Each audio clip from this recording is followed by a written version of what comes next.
Hello, everybody. Welcome to the strength side of the program. Really, really important side of the program. If you do ask me, strength is non-negotiable when it comes to running. It's going to help prevent your injuries. It's going to essentially improve your power, and you're going to be building strength. This is no real funky shit that you see on runfluencers, basically telling you to do banded exercises to the day you die. This is actually going to make you stronger, and it's also something that is repeatable again. But also the logging of the weights is also a really, really important factor when it comes to seeing progressive overload. You should be getting stronger. Obviously, the actual strength side is more over the first 5 weeks. You're only going to do one session in week 6 to keep your body as fresh as possible going into the test. So you're actually going to only do this session 5 times, whereas you're going to do this session 6 times. So going through it as it is really, barbell squat 3x5. So we're looking to work in 5 reps. Now this should allow you to hit the RPE of about 8 or 9. If you're not familiar with what RPE means, that's absolutely fine. RPE stands for rate of perceived exertion. So pretty much, you can also think of it as a correlation between reps in reserve as well.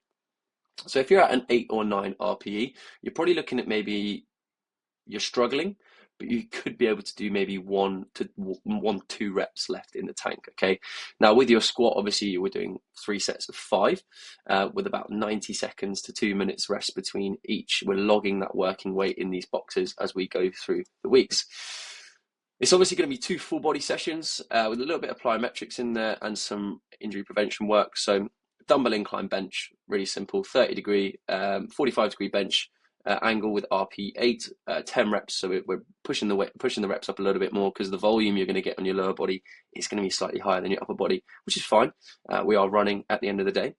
Supersets, here we go. So this is a superset here. Dumbbell Bulgarian split squats into seated vertical jump. So pretty much the dumbbell Bulgarian split squat is you're going to be using a box or a bench to have that rear foot elevation, and you're going to have 2 dumbbells, one in either hand, into that split squat. You're going to do 8 reps each side, and then you're going to go into a seated vertical jump from a box. So you're going to get an 18 or 20-inch box. You're going to sit down, and you're going to straight up. All of these can be found on YouTube really easily. So if you do not know these, just research them on YouTube. But this was probably the only one that you might have to do that with. Single leg elevated calf raise, so we're looking to keep our calves as strong as possible. I know a lot of people who've had problems with shin splints and problems with Achilles tendon problems or soleus injuries, that little bit just underneath the calf. So making sure that we're training the calves as well. We're just going to put a 20 kg plate on the floor or something of that similar height, and we're going to use it for a bit of a deficit. So we're going to be able to come, be flat footed, go into that eccentric, and then push up, pushing the ankles forward. And then to finish off the session, we're going to go back to upper body. We're just going to do a wide grip cable row. So it's going to be 3x10, and we're going to use a wide grip, preferably a what they call primal overhand wider grip. Pretty much just pulling just below the ribs, pretty much into that belly button, squeezing the shoulder blades. Gym session 2, we're going to go into barbell deadlifts. So we're going to get a hinge movement in there. If we're not confident with a standard barbell, you can use that hex bar, the trap bar, whatever you want to call it. But again, we're going for 3x5. Similar RPEs to that first session, so it follows the same framework as session 1. Pull-ups, we're going to do 3x5 to 10, so anywhere between the 5 and 10 rep range. When you are logging this, log the reps. Obviously, if you need to use some assistance, I'd much rather you use a band, not a machine. The machine doesn't allow you to follow the same movement pattern as the pull-up. Should naturally occur to your body. You should be able to get your chin over the bar. You should be able to pull your elbows right into the sides of your body, whereas the machine, you're pretty much stuck on the way it wants you to go. And for everybody, the pull-up can be slightly different, but when you are doing pull-ups, you want to be able to get into your most comfortable, most natural position. So it's also important that we do not use the machine for that one.